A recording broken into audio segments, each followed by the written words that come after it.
Beberapa perusahaan yang gagal dalam berinovasi, yang pertama adalah Kodak Film. Kodak mendominasi market photographic film. Engineer-nya ternyata sudah menemukan digital kamera pada tahun 1975. Walau sudah membangun digital kamera pertama di dunia, tetapi manajemen tidak memberikan persetujuan untuk melaunching produk tersebut karena khawatir akan mempengaruhi market roll film.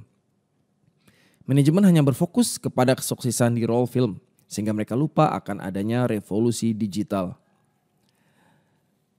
Kodak bangkrut di tahun 2012. Lalu berikutnya adalah Nokia, pencipta cellular network pertama di dunia.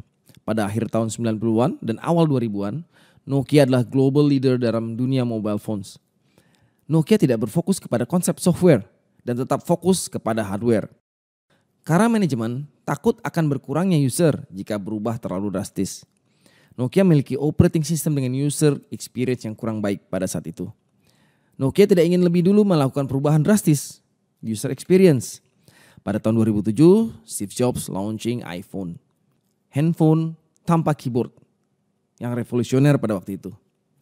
Pada tahun 2008, Nokia membuat keputusan untuk bersaing dengan Android, tetapi sudah terlambat. Yang berikutnya adalah Xerox. Xerox adalah perusahaan yang pertama kali menemukan PC dan produknya sangat canggih di masanya. Sayangnya, manajemen berpikir bahwa untuk terjun ke dunia digital akan membutuhkan biaya yang sangat mahal. Xerox merasa yakin bahwa masa depan perusahaan ada di mesin fotokopi.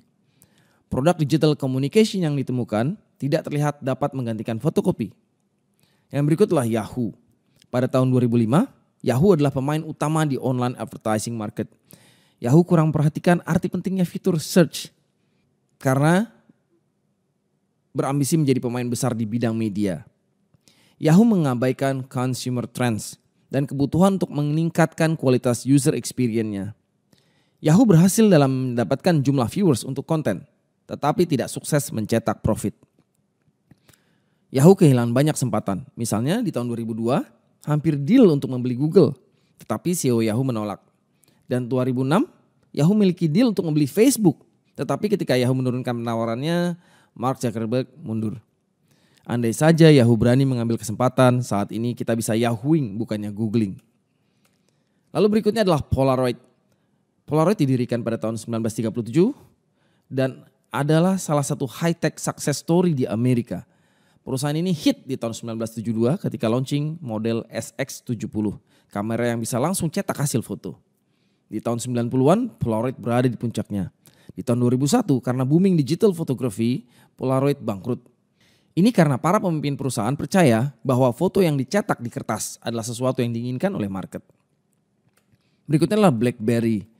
BlackBerry mencetak sukses besar pada tahun 1998 dalam lini bisnis smartphones dan tablets.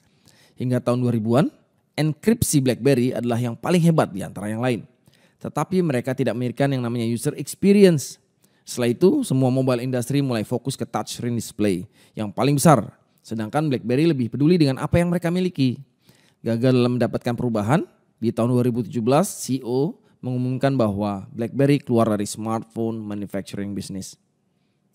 Lalu berikutnya adalah Palm. Palm adalah merek yang mendominasi market personal digital assistant atau PDA dan dikenal sebagai pendahulu smartphone pertama di 2005. Kehadiran iPhone dan BlackBerry mengganggu survival dari Palm.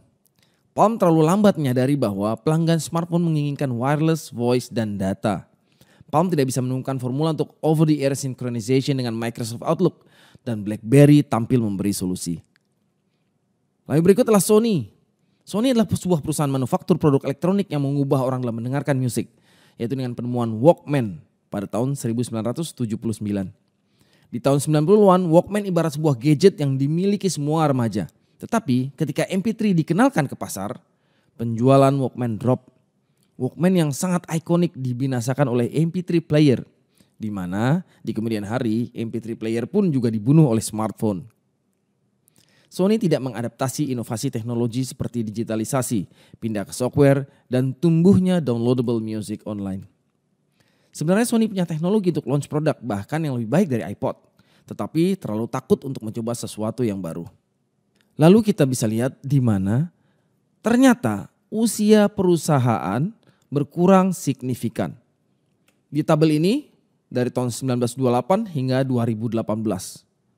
Data ini diambil dari American Enterprise Institute 2014. Hanya 12% dari daftar perusahaan di Fortune 500 di tahun 55 yang masih bertahan 60 tahun kemudian di tahun 2015. Salah di mana ya? Apa yang sedang terjadi?